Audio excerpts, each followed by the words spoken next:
एक बार फिर से स्वागत है आप सभी का। फटाफट जुड़ जाएंगे हम सभी लोग। और हमारा एक क्रैश कोर्स चल रहा है, ठीक है। और एक क्रैश कोर्स का हम लोग अभी क्लास ले रहे हैं। तो इसमें हमारा जो टॉपिक है वो है ब्लड। आज की जो हम लोग टॉपिक है ब्लड, और हमारा ये जो थ्योरी क्लास है इसको एक नए पैटर्न से चलाया जा रहा है, खासकर उन लोगों के लिए जो लोग बहुत दिनों से थ्योरी के टच में नहीं है और बट थ्योरी करना चाह रहे हैं, ठीक है। तो इसमें क्या हम लोग नया करने वाले हैं, इसमें हम लोग नया ये कर रहे हैं कि पहले हम लोग थोड़ा सा कोई भी टॉपिक का टॉपिक वाइज इसमें हम लोग क्वेश्चंस लगाएंगे। टॉपिक वाइज क्वेश्चंस लगाने से पहले थोड़ा सा हम लोग क्या कर रहे हैं, पहले उस टॉपिक के थ्योरीज को रिवाइज कर रहे हैं। देन उसके बाद उससे रिलेटेड जितने भी क्वेश्चंस हमारे एग्जाम में आए हुए हैं उन सबको हम लोग यहाँ पे लगाएंगे, ठीक है। सभी को स्क्रीन दिख रही है, विजिबल है?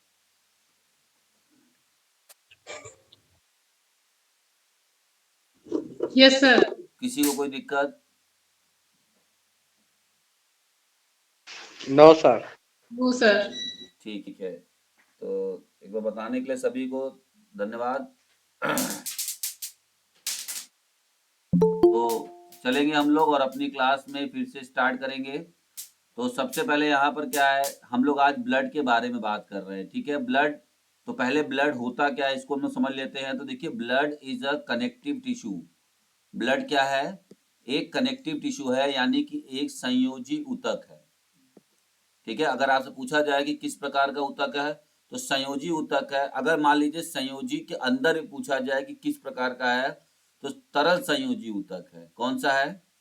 तरल संयोजी ऊतक है, ठीक है। तरल मतलब फ्लूइड है, फ्लूइड बेस्ड होता है इसका, ठीक है। Excuse me sir. हाँ, सर स्क्रीन विजिबल नहीं हुआ है।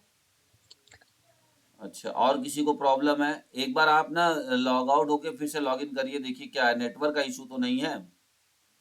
Okay sir. तो यहाँ पर देखिए, क्योंकि सभी को दिख रहा है, तो यहाँ पर आपका एक कनेक्टिव टिश्यू होता है। और ब्लड क्या होता है?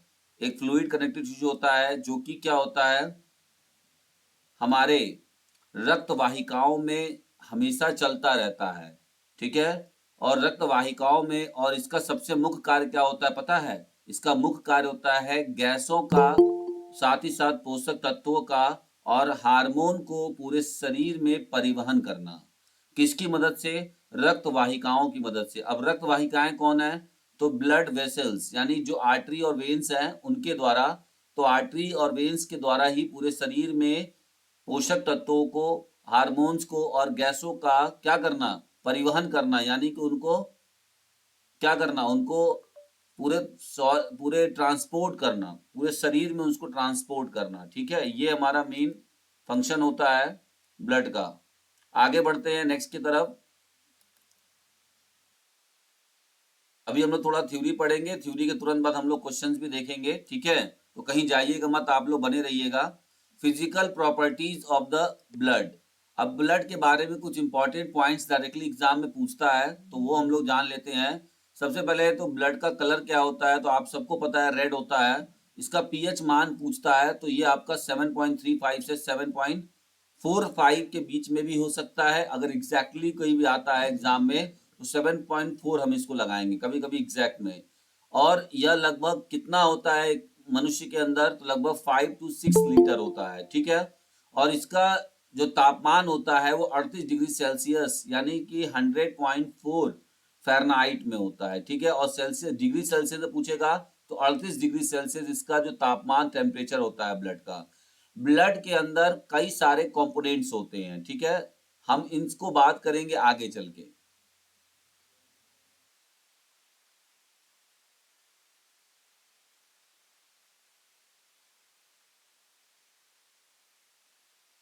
देखिए, हमारा जो ब्लड के अंदर सबसे मुख्य चीज होता है, ब्लड में दो पार्ट होता है। क्या होता है? दो पार्ट होता है। एक होता है ब्लड सेल्स,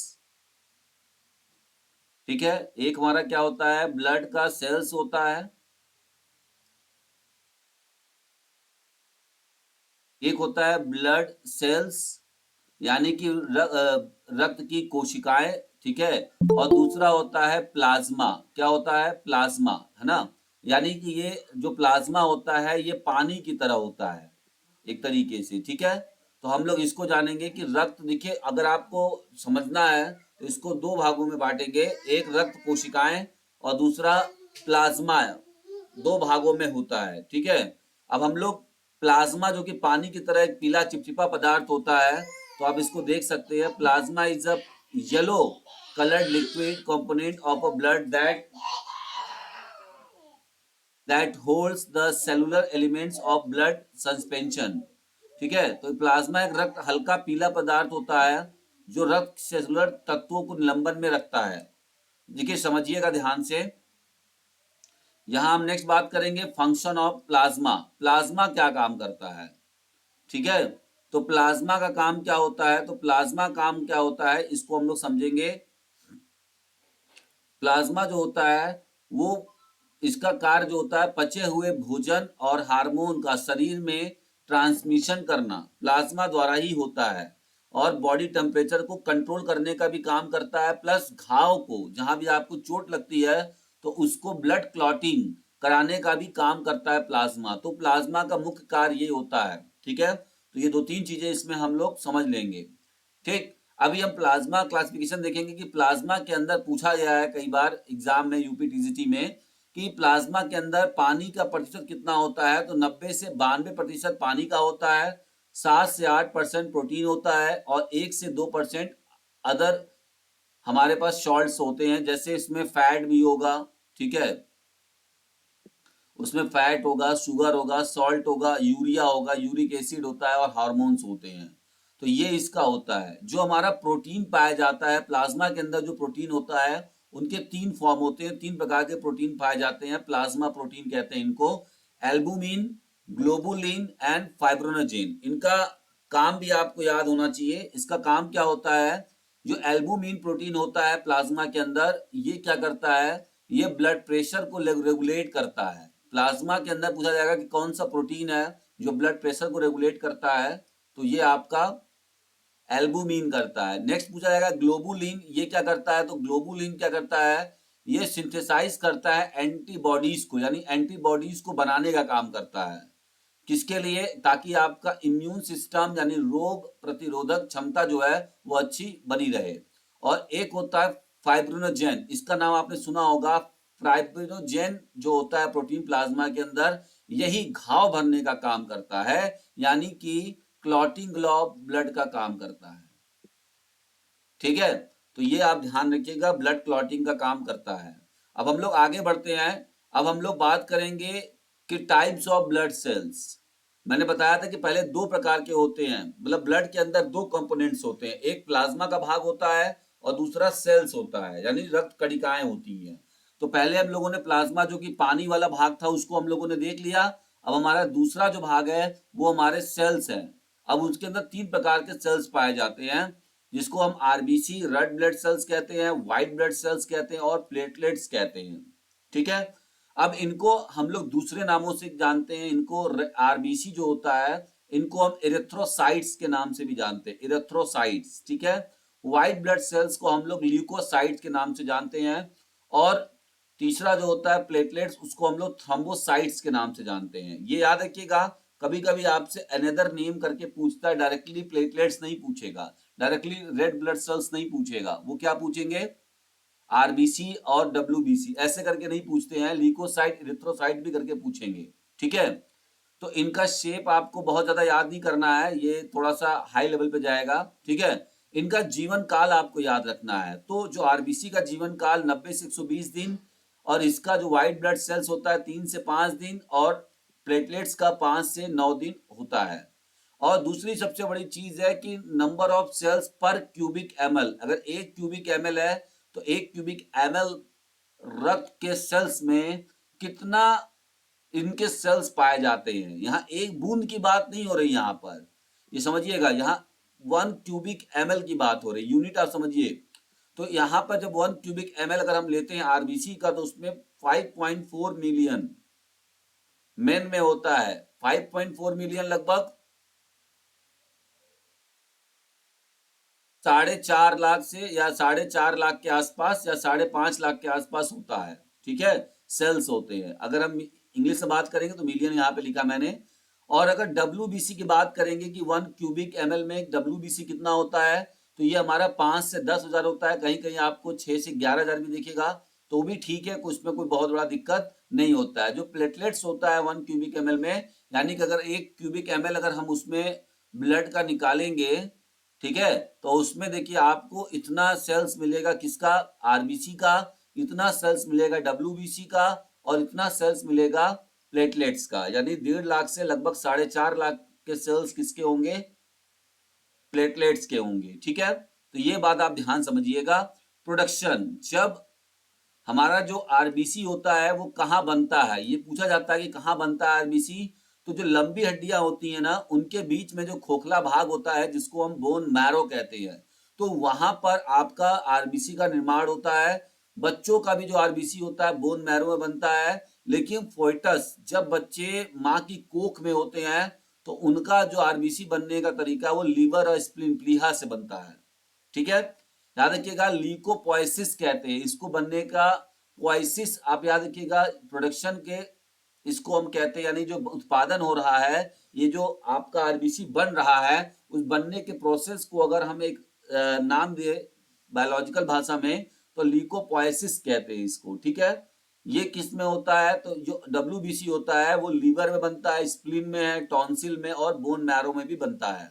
नेक्स्ट हम बात करेंगे थ्रोम्बोपोइसिस, जिसको कि हम प्लेटलेट्स कह रहे हैं, ये हमारा रेड बोन मैरो में बनता है। ठीक है, अब बोन मैरो येलो भी होता है, आपको अगर पता होगा तो हम जब आगे पढ़ाएंगे बोन मैरो क्या होता है, इसके बाद हम आपको बताएंगे। अभी तक के लिए आप सिर्फ इतना जानिए कि बोन, जो लंबी हड्डियां हैं, उनके बीच में खोखला भाग होता है। या जो लोग चिकन वगैरह खाए होंगे उनको बहुत अच्छे से ये चीज पता होगा कि बोन के अंदर जो खोखला भाग होता है। ठीक है, अब यहाँ पर हम उसके मेजर फंक्शंस को पढ़ लेते हैं। क्या होता है, आरबीसी का काम होता है ऑक्सीजन को कैरी करना, न्यूट्रिएंट्स को कैरी करना। ठीक है, और बाकी बॉडी के हर एक सेल्स के पास उसको सप्लाई करने का काम कराता है, ट्रांसपोर्टेशन ऑफ द गैसेज। ठीक है, इसका मेन होता है आरबीसी का काम होता है। और जो डब्ल्यूबीसी होता है, यानी जो व्हाइट ब्लड सेल्स होता है, उसको हम लोग शरीर का सिपाही भी कहते हैं, बिकॉज कि वो इम्यून सिस्टम को सही करता है। यानी हमारे बॉडी के अंदर जो भी बैक्टीरिया या वायरस आते हैं, सबसे पहले हमारा ब्लड उनकी एंटीबॉडी बनाने की पूरी कोशिश करता है। ठीक है, अगर वो नहीं बना पाता है तब हम बीमार पड़ जाते हैं, तब हमें प्रॉब्लम सीरियस होती है। ठीक है, छोटा मोटा तो वो खुद ही लड़ लेता है। इससे शरीर का नर्स कहा जाता है। नर्स इसलिए कहा जाता है क्योंकि ये बहुत देखभाल करता है प्लेटलेट्स। क्या करता है कि घाव लग गया है तो उसको देखभाल करेगा, ब्लड क्लॉटिंग का काम करेगा। ठीक है, तो इस चीज को हम लोग ध्यान देंगे। ठीक, तो ये हम इसको समझेंगे, और ये आपके सामने ब्लड का कुछ इंपॉर्टेंट फैक्ट्स रहा। अब चलते हैं हम लोग आगे की तरफ और आज इसके क्वेश्चंस को लगा लेते हैं। तैयार है सभी लोग क्वेश्चंस लगाने के लिए? Yes sir.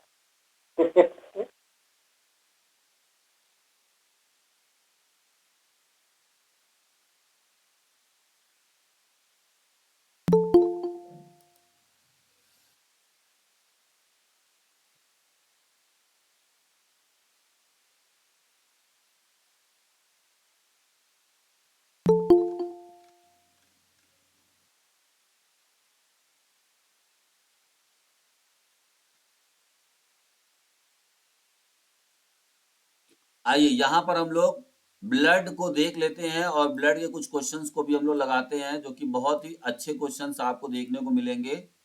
ठीक है, तैयार है सभी लोग? पहला क्वेश्चन पूछ रहा है आपके सामने, हम पेन चेंज कर लेंगे कलर, कि रक्त का प्राथमिक कार्य क्या होता है। सबसे पहला कार्य क्या है रक्त का, आपसे ये क्वेश्चन पूछ रहा है। पूरे शरीर में पदार्थों का परिवहन। हाँ, तो ऑप्शन नंबर बी हमारा क्या हो जाएगा, करेक्ट हो जाएगा। पूरे शरीर में पदार्थों का जो होता है परिवहन करना, ये होता है। नेक्स्ट हम बात करेंगे टू, रक्त के तरल भाग को क्या कहा जाता है। जो तरल भाग है उसको क्या कहते हैं, अभी हम लोगों ने पढ़ा है इसको, प्लाज्मा। प्लाज्मा कहते हैं। गुड, ठीक है। नेक्स्ट हम बात करेंगे कि रक्त में आमतौर पर शरीर के वजन का कितना प्रतिशत होता है। 7 से बात 8%। समझ रहे हैं कि नहीं, मतलब अगर टोटल बॉडी वेट को निकाला जाए एक तरफ और एक तरफ सिर्फ रक्त को देखा जाए, तो पूरे शरीर का कितना प्रतिशत वेट रक्त का होता है? 7 to 8%. 4 से 5%. 4 से 5, 7 कोई कह रहा है 7 से 8। 7 to 8%. नहीं सॉरी, ये तो प्रोटीन होता है 7 to 8%. तो इसका जो राइट आंसर होगा वो 7 to 8, ठीक है। मतलब अगर हमारे बॉडी वेट, मान लीजिए किसी का बॉडी वेट 60 किलो है, ठीक है, तो 60 किलो अगर उसका बॉडी वेट है तो उसमें आपका तकरीबन 7 से 8%, अब इसका 7 से 8% कितना होगा? अब ऐसे ही जोड़ लीजिए, 7 छंग 42, 8 छंग 48, लगभग 5 लीटर हम लोग मान के चलते हैं कि 5 लीटर हमारा ब्लड होता है, 5 से 6 लीटर नॉर्मल ब्लड होता है, तो आप जोड़ लीजिए 8% होगा इसका, सही है। तो 7 to 8% होता है, ठीक है। नेक्स्ट हम बात करेंगे ऑक्सीजन परिवहन के लिए कौन सा रक्त घटक जिम्मेदार है? ऑक्सीजन का परिवहन करने के लिए इनमें से कौन सा रक्त कोशिका जिम्मेदार है जो ऑक्सीजन परिवहन कराती है पूरे शरीर में? तो लाल रक्त कोशिका जो है वो हमारा काम करती है, ठीक है। नेक्स्ट हम बात करेंगे आगे चल के, सबसे प्रचुर मात्रा में पाई जाने वाली श्वेत रक्त कोशिकाएं हैं। अब बताइए कि आप जब श्वेत रक्त कोशिकाएं, मैं आपको बताया नहीं, आगे पढ़ाया नहीं, श्वेत रक्त कणिकाएं भी और थी, क्योंकि कुछ बच्चों को लग रहा था कि सर श्वेत रक्त कणिकाएं, श्वेत रक्त कणिकाओं के भी अंदर बहुत सारे होते हैं, जैसे लिम्फोसाइट होता है, टी लिम्फोसाइट होता है, उसके भी और सारे ब्रांचेस होते हैं, ठीक है। तो यहाँ पर हम ये पूछना चाह रहे हैं आपसे कि सबसे ज्यादा संख्या किसकी होती है श्वेत रक्त कणिकाओं में? न्यूट्रोफिल्स की, लिम्फोसाइट्स की, मोनोसाइट की या बेसोफिल्स की? ये चारों ही कंपोनेंट्स आपके किसके होते हैं? WBC के होते हैं, ठीक है। तो WBC में इनमें से सबसे ज्यादा कौन सा पाया जाता है? Lymphocyte. नहीं, न्यूट्रोफिल्स, ठीक है। Option number A is correct हो जाएगा यहाँ पर। आगे अब बढ़ेंगे, ओ निगेटिव रक्त प्रकार माना जाता है। तो ओ निगेटिव का मतलब क्या है? सबसे दुर्लभ रक्त प्रकार है, सार्वभौमिक प्राप्त करता है, सार्वभौमिक दाता है, या सबसे आम रक्त प्रकार होता है? आम तो है नहीं, Donor. तो universal donor, option number C is correct हो जाएगा। सार्वभौमिक दाता यानी कि सभी को दे सकता है, ठीक है, किसी को भी दे सकता है। ओ निगेटिव, कभी कभी लोग समझते हैं कि ओ पॉजिटिव है, वो नहीं भाई, ओ पॉजिटिव नहीं, ओ निगेटिव वाला किसी को भी दे सकता है। नेक्स्ट हम बात करेंगे, प्लेटलेट्स मुख्य रूप से निम्न के लिए जिम्मेदार है। प्लेटलेट्स किसके लिए जिम्मेदार होती है? Blood clotting. संक्रमण से लड़ने के रक्त का थक्का, ऑक्सीजन, और तो ऑप्शन नंबर बी यहाँ पर करेक्ट हो जाएगा आपका, रक्त का थक्का जमाने के लिए, ठीक है। क्वेश्चन नंबर 8 पर हम लोग देखेंगे, लाल रक्त कोशिकाओं में ऑक्सीजन को बांधने वाला प्रोटीन कौन है? लाल रक्त कोशिकाओं में ऑक्सीजन को बांधने वाला, देखिए, एल्बुमिन ये प्लाज्मा होता है, ग्लोबुलिन ये भी प्लाज्मा का है, फाइब्रोजेन ये भी प्लाज्मा का है, तो बचा कौन? हीमोग्लोबिन। तो ऑप्शन नंबर सी हमारा करेक्ट हो जाएगा। अभी हम लोगों ने पढ़ा था ना कि प्लाज्मा प्रोटीन है, एल्बुमिन, ग्लोबुलिन और फाइब्रोजेन कौन है? That is a plasma protein है, अभी हम लोगों ने पढ़ा था इसको।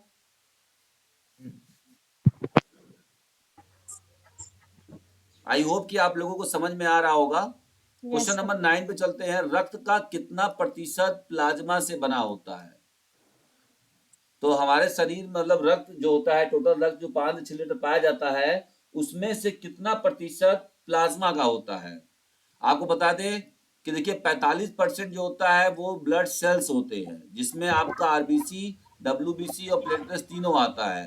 बाकी 55% किसका होता है? प्लाज्मा, पानी का भाग है ये।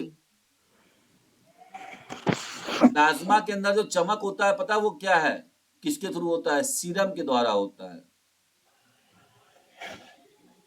प्लाज्मा में पानी सर, हाँ प्लाज्मा में पानी का परसेंटेज बताया था अभी ना, 90% होता है लगभग। यस 90 से 91, 92% के आसपास होता है। आगे हम बात करेंगे, इनमें से कौन सा प्लाज्मा का घटक नहीं है? पानी होता है प्लाज्मा में, हाँ। प्रोटीन होता है, हाँ होता है। खनिज होते हैं, होते हैं, प्लेटलेट्स नहीं होता, प्लेटलेट सेल्स का होता है, ब्लड सेल्स के होते हैं।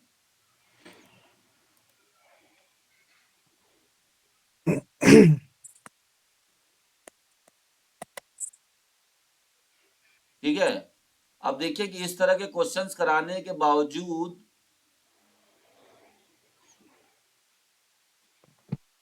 समझ पाता कि कैसा आप लोगों को क्वेश्चन चाहिए। नेक्स्ट बात करेंगे, रक्त के थक्के बनने की प्रक्रिया को क्या कहते हैं?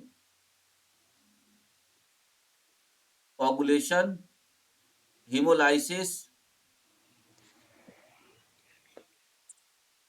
Agglutination, osmosis. Coagulation sir. हाँ, ऑप्शन ए सर।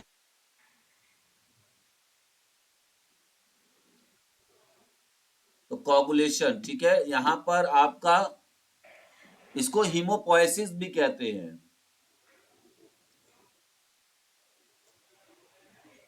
ठीक है, यहां पर वो ऑप्शन दिया नहीं है, यहाँ कोगुलेशन होगा इस चारों ऑप्शन के हिसाब से, लेकिन हीमोपोएसिस इसका सही आंसर होगा। ठीक है,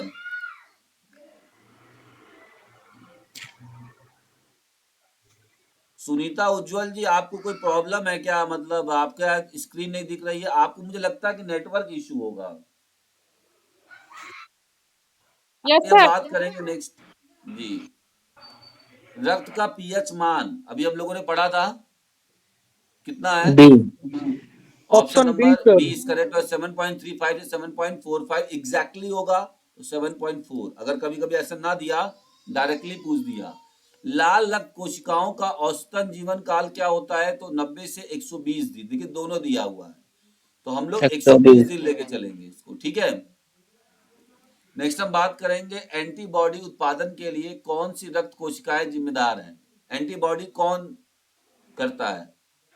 तो ऑप्शन नंबर 20 करेक्ट हो जाएगा, लिम्फोसाइट। लिम्फोसाइट। ठीक है, नेक्स्ट यहां पर होगा क्वेश्चन नंबर 15। एक औसत वयस्क मनुष्य में रक्त की मात्रा लगभग कितनी होती है? 4 से 6 लीटर।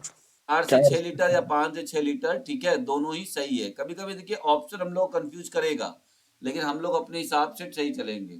अब हम लोग इसी टॉपिक से क्वेश्चन देखेंगे, जबरदस्त क्वेश्चन जो कि करेक्ट स्टेटमेंट वाले होंगे। मेरा मानना है कि जैसे आज अगर आपने ब्लड पढ़ा, ठीक है, तो दोबारा आपको ब्लड पढ़ने की जरूरत ना हो, चाहे कैसा भी क्वेश्चन क्यों ना आ जाए ब्लड से या रक्त से। तो ऐसा तभी पॉसिबल हो पाएगा जब आप ब्लड की थ्योरी पढ़ने के बाद कम से कम चूज द करेक्ट स्टेटमेंट्स वाला, क्योंकि ये कॉन्सेप्चुअल बेस्ड क्वेश्चन होता है। अगर आप इन क्वेश्चंस को लगा लेते हैं तो आपको दिक्कत नहीं होगी। समझ में आ रही बात?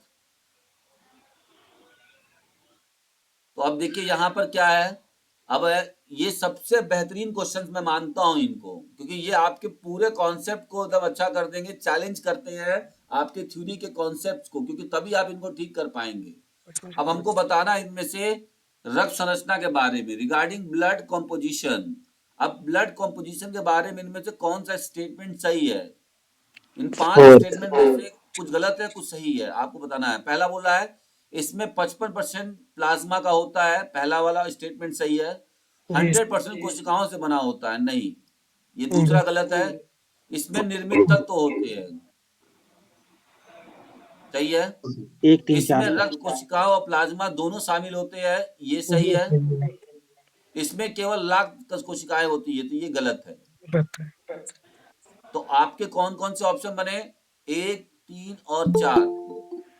जो भी लोग यहाँ पर तैयारी कर रहे हैं यूपी टीजीटी के लिए, मैं उनको बताना चाहूंगा कि यूपी टीजीटी के लिए आप एक बात मान के चलिए कि इस बार आपको कम से कम 5 क्वेश्चंस स्टेटमेंट 1 स्टेटमेंट वाले देखने को मिलेंगे। चूज द करेक्ट स्टेटमेंट, यानी स्टेटमेंट 3 स्टेटमेंट या 2 स्टेटमेंट होगा, 3 स्टेटमेंट। अब हो जाएगा ए बी सी सही है, ए बी डी सही है, इस तरीके का क्वेश्चन आएगा 5, लिख के रख लीजिए। इसके बाद 5 क्वेश्चन आपको मैच द कॉलम भी आएगा। अब किस टॉपिक से आएगा मैं नहीं बताऊंगा, ठीक है, इतना मुझे नहीं गैस है, लेकिन ये है कि स्टैंडर्ड इस बार मेरे हिसाब से यूपी टीजीटी का बढ़ेगा। ठीक है, तो आप लोग जरूर से प्रैक्टिस करके अच्छे से जाइएगा। वो पुराने वाले कॉन्सेप्ट को दिमाग में रख के मत जाइएगा। वो जाते ही, क्योंकि आप जब अपना बुकलेट खोलेंगे तो आपका हवा, अगर वही कॉन्सेप्ट लेके जाएंगे तो फिर आपकी हवा खराब हो जाएगी, ये बात रखिएगा। अब हम बात करते हैं फंक्शन ऑफ प्लाज्मा, प्लाज्मा के फंक्शंस के बारे में। तो इनमें से कौन सा वो सही है? देख, पहला बोल रहा है ट्रांसपोर्टेशन ऑफ न्यूट्रिएंट्स, क्या सही है?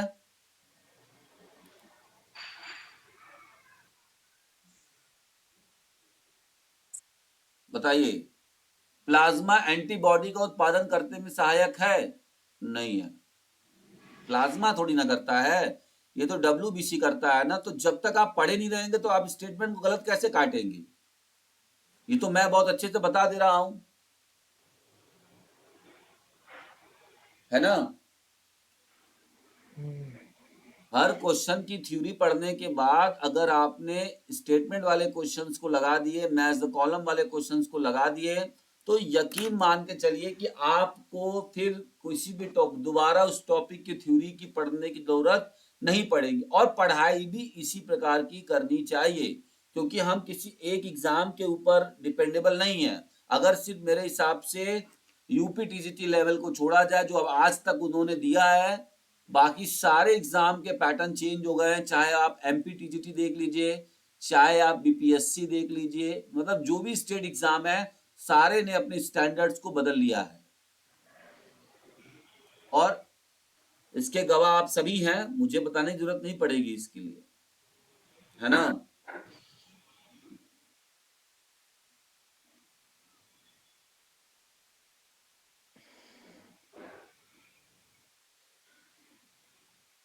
तैयार है?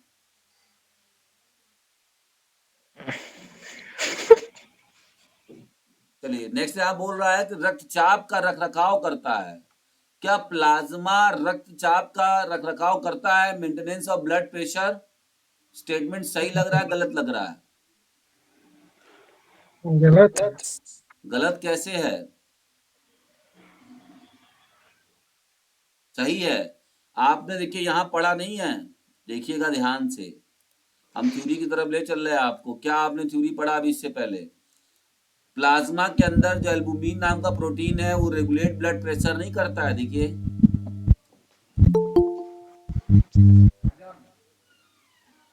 सही है, इसका मतलब आपने थ्योरी सही से नहीं पढ़ा था।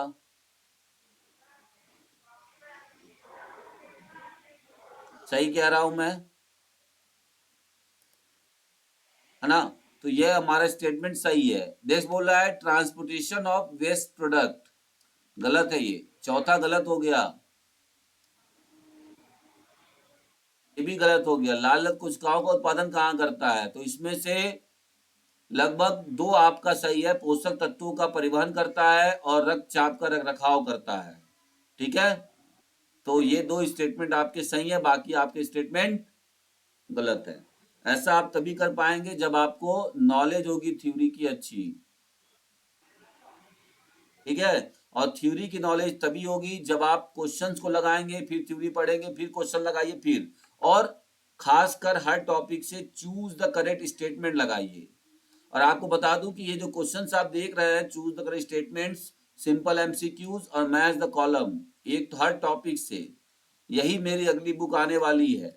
हालांकि अगली बुक अभी 5 से 6 फरवरी में एक बुक आ रही है मेरी, शारीरिक शिक्षा अंतिम ब्रह्मास्त्र का 2.0 सेकेंड वर्जन, सेकेंड एडिशन, ठीक है। उसकी सेकेंड एडिशन आ रही है 2025 से, करंट अपडेट के साथ सारा मटेरियल उसमें नया अपडेट किया गया है ना। उसका मैं वीडियो बनाऊंगा कल या परसों में उसको, ठीक है। फिर बताऊंगा कि नए वाले बुक में आपको क्या क्या मिलेगा, ठीक। सारा हमने उसमें नया अपडेट कर दिया है, बहुत ही जबरदस्त है, और पहले से और ज्यादा स्ट्रॉन्ग कर दिया उसको, ठीक। सर क्लास की PDF कहाँ मिलेगी? PDF नहीं मिल रही है। किसको नहीं मिल रही PDF?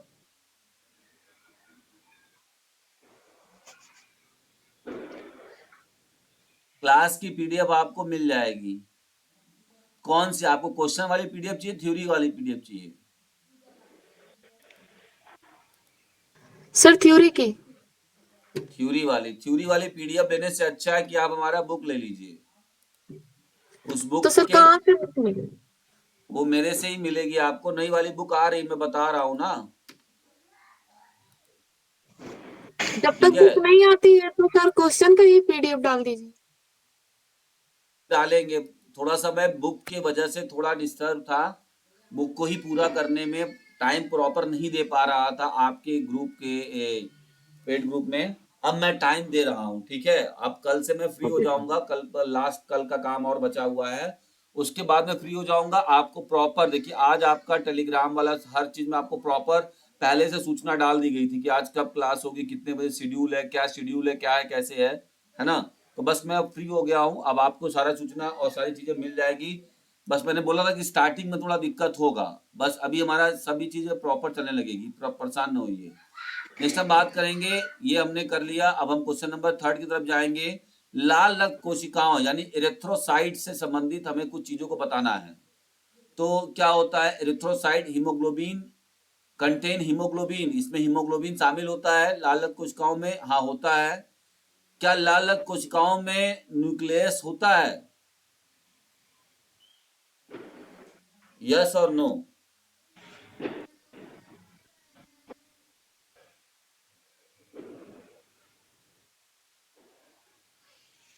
बताइए, लाल रक्त कोशिकाओं में न्यूक्लियस होता है या नहीं होता है?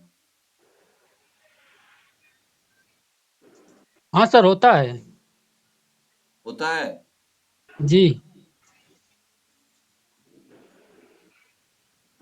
अच्छा, नहीं होता है।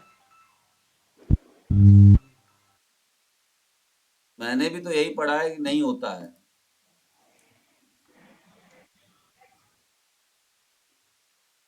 नहीं होता है। ऑक्सीजन का परिवहन करता है, ये भी सही है। और बाई कॉनकेव इन शेप, क्या ये बाई कॉनकेव होते हैं शेप में? अभी हमने शेप पढ़ा था ना, इसीलिए मैंने शेप आपको दिया था। प्रोड्यूस एंटीबॉडीज, तो ये नहीं करता है, ठीक है। तो यहां से आपका ये भी सही है। 3 चीजें आपकी सही होंगी यहाँ पर, पहला, तीसरा और चौथा, ये आपके ऑप्शन सही है। ए यानी कि फर्स्ट, थर्ड एंड फोर्थ, ठीक है, ये ऑप्शन आपके सही है। समझ में आ रहा है? नहीं समझ में आ रहा है? मैं सिर्फ बोलता जा रहा हूं, मैं लगा दे रहा हूं, आप लोग कुछ बता ही नहीं रहे हैं। बताइए क्लास कैसी लग रही है आपको?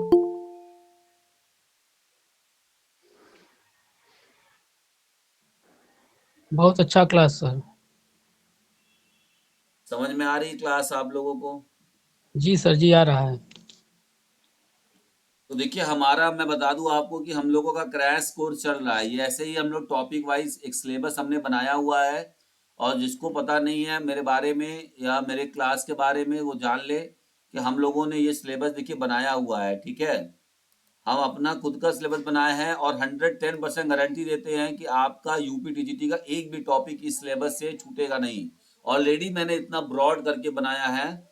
आपका यूपी टीजीटी क्या, कोई भी एग्जाम जैसे एमपीटी, मतलब किसी भी स्टेट का जो टीजीटी एग्जाम्स है, देखिए इसमें हम लोगों ने गेम्स के भी बनाए हुए हैं, आपको गेम्स भी मिलेंगे, ठीक है। इसके सर बाद हम वो लोगों ने जो आपका बुक शारीरिक शिक्षा के अंतिम योद्धा, उसमें एमसीक्यूज दिया है सर? योद्धा में तो एमसीक्यू ही दिया है। अच्छा सर। ब्रह्मास्त्र वाले में थ्योरी दिया हुआ है, और अभी जो नया वाला आ रहा है उसमें खाली 24 का क्वेश्चन दिया हुआ है, खाली 24। अब आप बोलेंगे सर 24 में कहाँ पे इतना पेपर हुआ है, तो आपको बता दें कि पूरे स्टेट, पूरे इंडिया के जितने भी स्टेट होते हैं, उस स्टेट में, जिस स्टेट में सेट का एग्जाम होता है, सेट और टेट का, उन सारे पेपर हमने उसमें डाल रखे हैं।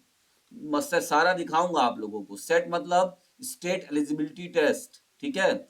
स्टेट एलिजिबिलिटी टेस्ट जो होता है, उन सारे पेपर्स हमने वहां डाल रखे हैं, ठीक। तो ये आपका सारा चीज कवर हो जाएगा, कंप्लीट आपको थ्योरी का मटेरियल मिलेगा इसमें।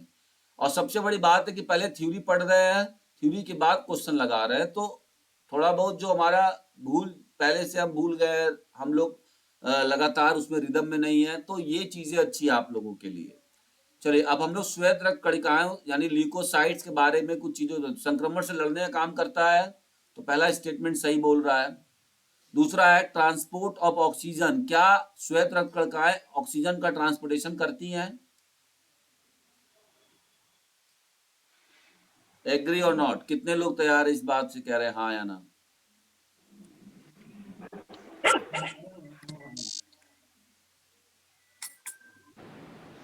No sir. नहीं करेगी, गुड।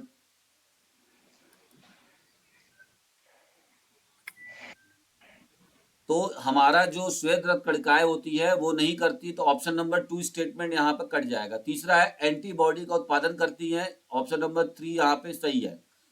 नेक्स्ट है हमारा प्रतिरक्षा प्रदान करती हैं, ये भी आपका सही है। पांचवा क्या, रक्त थक्का बनाती नहीं। तो श्वेत रक्त कणिकाएं जो है ल्यूकोसाइट जो है वो 3 काम करती हैं, इनमें से कौन सा? संक्रमण से लड़ने का, एंटीबॉडी बनाने का और प्रतिरक्षा प्रदान करने का। तो ये आपके 3 स्टेटमेंट सही है। इस बार यूपीटीजीटी में आप देख लीजिएगा 10 क्वेश्चन कम से कम, मैं बता दूं आपसे कि 5 स्टेटमेंट वाले क्वेश्चन और 5 मैच द कॉलम वाले क्वेश्चंस निश्चित है कि आने हैं, और हो सकता है बढ़ा के आ जाए। मेरे हिसाब से 10 तो आना है, ठीक है, और वो लेवल नहीं रहना है जो पुराना आपने समझा था। नेक्स्ट हम बात करेंगे प्लेटलेट्स के बारे में, यानी थ्रोम्बोसाइट्स के बारे में। आपको इसमें से 5 स्टेटमेंट दिए हैं, सही स्टेटमेंट बताने हैं, गलत को काटने हैं, ठीक है। स्टेटमेंट आपको सही बताने हैं, चूज द करेक्ट स्टेटमेंट्स, ठीक। तो यहाँ पे क्या बोल रहा है? रक्त थक्का जमाने में सहायता प्रदान करता है प्लेटलेट्स, यस ये सही स्टेटमेंट है। ऑक्सीजन का परिवहन नहीं करता है। रक्त स्राव को रोकता है, यस प्लेटलेट्स रक्त स्टॉप ब्लीडिंग को रोक देता है, वहां पे एक जालीनुमा बना देता है जहां भी चोट लगता है, ठीक है। रक्त प्लग बनाता है, यस ये भी सही है। एंटीबॉडी का उत्पादन नहीं करता है, ये आपका गलत स्टेटमेंट हो जाएगा। सर प्लग क्या होता है? प्लग मतलब कि जैसे ब्लड जहां से निकल रहा है, ठीक है, उसको पूरी तरीके से आपने देखा होगा कि पीला पीला चिपचिपा पदार्थ होता है, वहां पे कुछ देर बाद वहां रक्त थक्का जम के पीला पीला निकलता है, पीला टाइप का निकलता है। कुछ देर तो ब्लड निकलेगा, ब्लड के थोड़ी देर बाद उसी को हम वहां पे प्लग कर देता है, यानी उसको वो कर देता है, रोक देता है पूरी तरीके से, ठीक है। वही प्लग मतलब उसको रोक देना।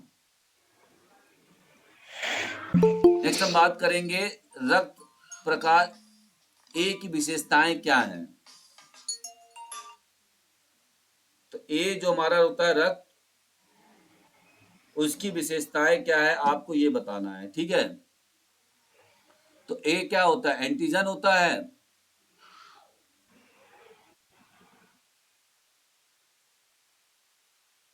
कोई कुछ बोल नहीं रहा है तो कैसे हम लोग सॉल्व करेंगे भाई? टू वे कम्युनिकेशन होगा ना, वन वे कम्युनिकेशन में कैसे समझ में आएगा?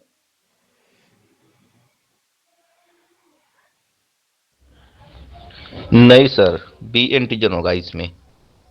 Very good.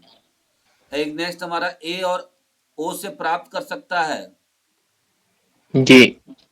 हाँ। एंटीबॉडी बनाता है,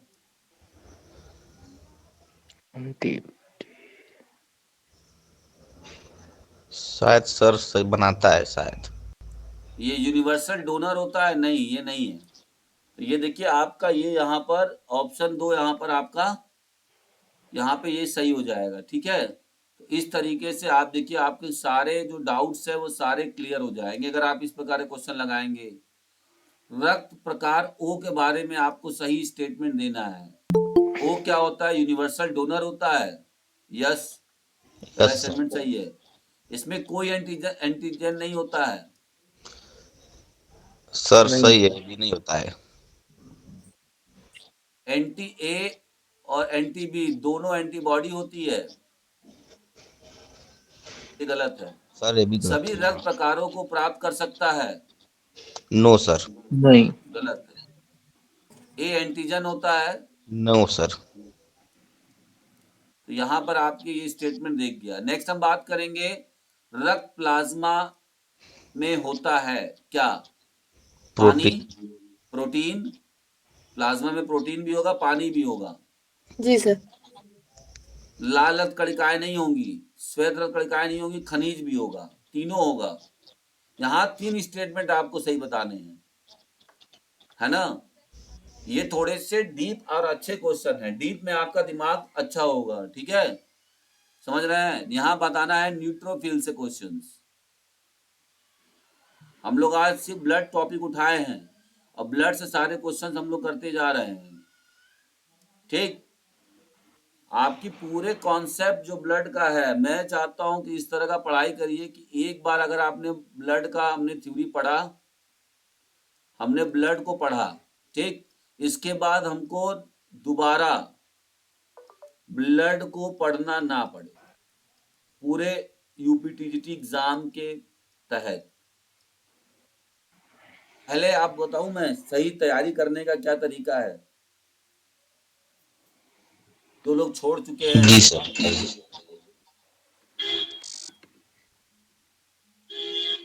एक मिनट, देखिए मेरे हिसाब से सबसे पहले आपको क्या करना चाहिए कि सबसे पहले आपको एक सिलेबस, कंप्लीट सिलेबस को उठा लेना चाहिए, ठीक। अब आपने कंप्लीट सिलेबस को उठा लिया, ठीक है। जैसे मेरे पास देखिए ये कंप्लीट सिलेबस है। आज मैंने क्या किया कि हमको इसमें से 2 टॉपिक, ये मत देखिए कौन टॉपिक छोटा है कौन टॉपिक बड़ा है, इन दोनों टॉपिक के हमने थ्योरी पढ़ लिए। अब थ्योरी पढ़ने के बाद इन दोनों टॉपिक से रिलेटेड जितने भी क्वेश्चंस पिछले एग्जाम्स में आए हैं वो, प्लस कुछ नए क्वेश्चंस, और नए क्वेश्चंस वो वाले नहीं जो सिंपली क्वेश्चंस होते हैं हर यूट्यूब चैनल पर और हर कोचिंग क्लास में, हर टेलीग्राम पर एकदम कूड़े की तरह क्वेश्चन चल रहे हैं, खाली वही क्वेश्चन बार बार रिपीट हो रहे हैं और आप एकदम रट लिए हैं क्वेश्चंस को। आपने पढ़ा नहीं है, आपने समझा नहीं है, आपने रट लिया है। इससे हमारी जो अंडरस्टैंडिंग लेवल की क्षमता है, समझने की जो क्षमता है, उस क्षमता हमारी खराब हो रही है, वो क्षमता हमारी एकदम खराब हो गई है। अब वही कहीं भी क्वेश्चन, मैं आपको बता दूं कि क्वेश्चन थोड़ा सा ट्विस्ट करके आ जाता है, वो बच्चे क्या होते हैं एग्जाम में गलती कर बैठते हैं। क्वेश्चन थोड़ा सा स्टेटमेंट चेंज किया, क्योंकि हमारा आदत था सीधा सीधा वाले पर, और हमने थोड़ा सा स्टेटमेंट देखा उधर घुमा के आ गया और हम वहां फंस गए। तो अब आपने ये क्वेश्चन देखे ना, ये थ्योरी पढ़ लिया, पर डे आप एक डेट डाल दीजिए कि जैसे मेरे पास 3 महीने का समय है, 3 महीने यानी मार्च तक मुझे पूरा सिलेबस कंप्लीट करना है थ्योरी, और थ्योरी के साथ इसके एमसीक्यूज, कम से कम हर टॉपिक से 50 एमसीक्यू तो होने ही चाहिए, और वो सारे एमसीक्यू हर प्रकार के एमसीक्यू होने चाहिए। खासकर वैसे इसमें अगर 50 हैं तो 10 एमसीक्यू होना चाहिए सिंपल एमसीक्यू, 10 होना चाहिए चूज द करेक्ट, 10 होने चाहिए आपके कौन से मैच द कॉलम, 10 आपका क्या होना चाहिए एजर्सन और रीजन। हालांकि ये बहुत जरूरी नहीं है, लेकिन कॉन्सेप्ट क्लियर करने के लिए जरूरी है। ये क्वेश्चन आएगा नहीं बहुत ज्यादा, लेकिन ये सब कॉन्सेप्ट क्लियर करने के लिए 10 क्वेश्चन नॉट टाइप का आना चाहिए कि कौन सा इनमें से नहीं हो सकता। उस टॉपिक से मतलब ये पूछा जाए कि कौन सा इसका भाग नहीं है। 50 क्वेश्चन हो गया। अगर आपने ऐसे करके कर लिया तो यकीन मान के चलिए कि आपको कोई भी एग्जाम क्वालिफाई करने से नहीं रोक सकता है। समझ गए? आपने जैसे 3 महीने मार्च तक का डेट है तो सब सारे टॉपिक पर डेट डाल दीजिए कि आज हमको सिर्फ यही टॉपिक पढ़ना है, और हफ्ते में क्या करिए जब संडे वाला दिन हो तो उस दिन जैसे हमने जितना टॉपिक कवर किया था इन सारे टॉपिक से मिक्स क्वेश्चन को लगाइए। ठीक है, इन सारे क्वेश्चन सारे टॉपिक से मिक्स क्वेश्चन को लगाइए। ये होती है मजबूती तरीके से। लेकिन हम लोग क्या कर रहे हैं, खाली बस वही रट्टाफिकेशन चल रहा है, वो उस ग्रुप में वही वाला क्विज आ रहा है तो हम भी वही मार रहे हैं, उधर वो क्विज आ रहा है तो हम भी वही क्विज लगा रहे हैं, और हम लोगों ने रट लिया है क्विज को, हम लोगों ने क्विज को समझा नहीं है। अब अपने सभी लोग जो तैयारी कर रहे हैं यूपीटीजीटी के लिए ईमानदारी से बताइएगा कि क्या आपने अंडरस्टैंडिंग लेवल बनाया, खाली रट रहे हैं आप लोग। अब एक सवाल ये उत्पन्न होता है कि ये क्वेश्चन आपको मिलेंगे कहाँ? हर टॉपिक से 10-10 या 50 क्वेश्चन आपको इतने वैरायटीज के मिलेंगे कहाँ? ऐसी कोई जी बुक सर। मार्केट में अवेलेबल भी यस नहीं है। सर। जी जी है ना। तो इसके लिए आपको ये मिलेगा हमारे पास, ये देखिए आपके लिए मैंने तैयार किया हुआ है, ठीक है। ये प्रैक्टिस सेट आप मुझसे ले सकते हैं। जब आप मेरा कोर्स ज्वाइन करेंगे तो इसका पीडीएफ आपको मिलेगा। पर डे जैसे मैंने टॉपिक पढ़ाया, पढ़ाने के बाद उस टॉपिक का video, recording video plus recording videos के बाद उसके जो क्वेश्चन के पीडीएफ है, ये आपको मैं प्रोवाइड कर दूंगा पर डे क्लास खत्म होने से आधा घंटा बाद, यानी आधा घंटा के अंदर आपको ये चीजें मिल जाएंगी, इसकी पूरी गारंटी है।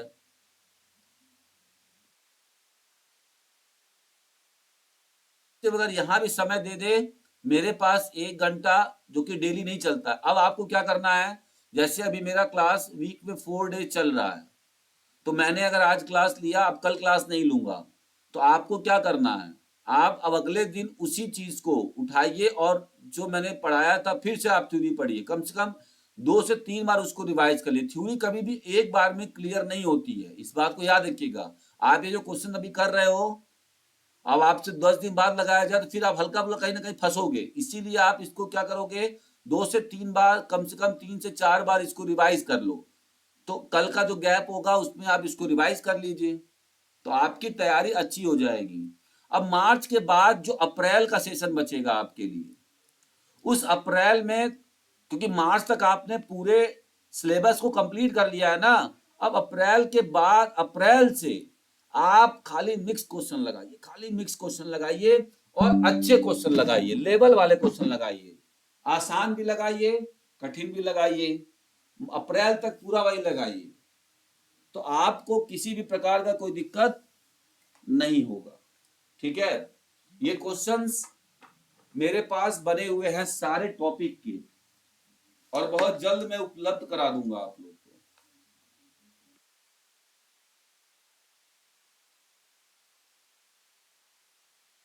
लेकिन एक प्रॉब्लम और है, एक प्रॉब्लम ये है कि मैं अगर ये पीडीएफ आप लोग को दूंगा तो कुछ लोग क्या करते हैं कि इसको दूसरे बच्चे जो हमारा क्लास नहीं लिए हैं उनको भी शेयर कर देते हैं। वो नहीं जानते हैं कि इससे कितना बड़ा नुकसान उनका हो रहा है। वो सोचते करे हमने सर का तो नोट फ्री में बांट दिया, लो हमने पैसा दिया, हमने फ्री में बांट दिया, लेकिन उनको नहीं पता है कि वो अपने लिए ही कॉम्पिटिटर तैयार कर रहा है। ये मटेरियल्स, ये चीजें, अब आप बताइए ये सब जो क्वेश्चन है आपने इससे पहले किसी बुक में पढ़ा था? कोई बता दे यहाँ, नो सर। किस बुक में आपने नहीं पढ़ा होगा ये क्वेश्चन। तो ये क्वेश्चन बनाया गया है मेरे द्वारा, क्यों? आपको तैयारी कराने के लिए बनाया गया, आपके पीछे मेहनत करते हैं। ये नहीं है कि वहां का 4 क्वेश्चन वहां से हमने उठा के कॉपी कर लिया, 10 क्वेश्चन उस कोचिंग का उठा लिया, 10 क्वेश्चन उस एग्जाम का उठा लिया, उठा के मिक्स करके 125 क्वेश्चन का और लिख दिया हमने यहाँ पर यूपी टीजीटी स्पेशल। बस लड़के यूपी टीजीटी स्पेशल देख लिए तो उनके मुंह में लार टपकने लगा और बस क्लास में घुस गए। क्या पढ़ा रहे हैं, क्यों पढ़ा रहे हैं, मतलब कुछ भी उसका रीजन नहीं जानना है। ये देखिए मेरे पास एक्सपीरियंस है, नॉलेज है, तब मैं बता रहा हूं, क्योंकि मेरे पास एग्जाम क्वालिफाई करने का एक्सपीरियंस है, ठीक है।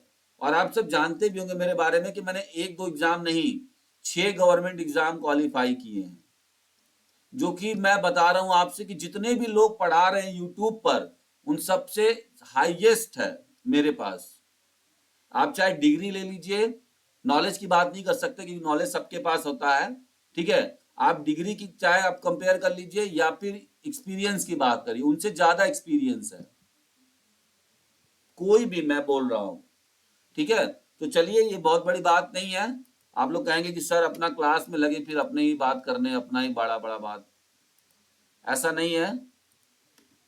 बस मैं आप लोगों को थोड़ा सा सच्चाई बता रहा हूं कि तैयारी ऐसे ही करनी चाहिए। एक बार आप थ्योरी की अच्छी तैयारी करके जाइए, एक बार जान लीजिए कि थ्योरी एक बार आपकी अच्छी तैयार हो गई ना, तो फिर आपको किसी एग्जाम के लिए सोचना नहीं पड़ेगा, आप खुद काबिल हो जाओगे और कहीं ना कहीं एग्जाम तो आप निकाल ही लोगे, इसकी गारंटी है।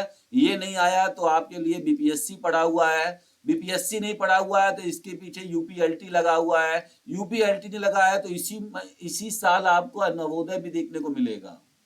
अब कुछ लोग नवोदय से डरते हैं क्योंकि उसमें आता है रीजनिंग, मैथ, इंग्लिश, हिंदी।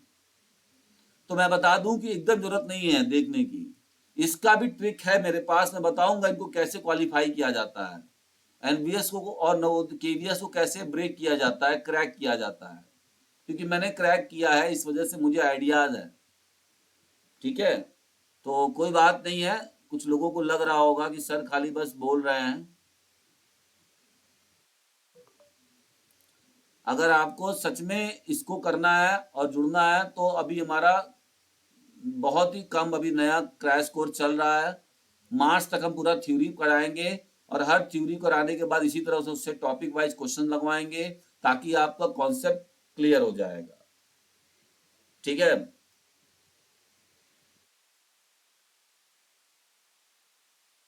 क्या किया जाए आगे, क्वेश्चन किया जाएगा कि कब कल करा जाए नेक्स्ट क्लास में?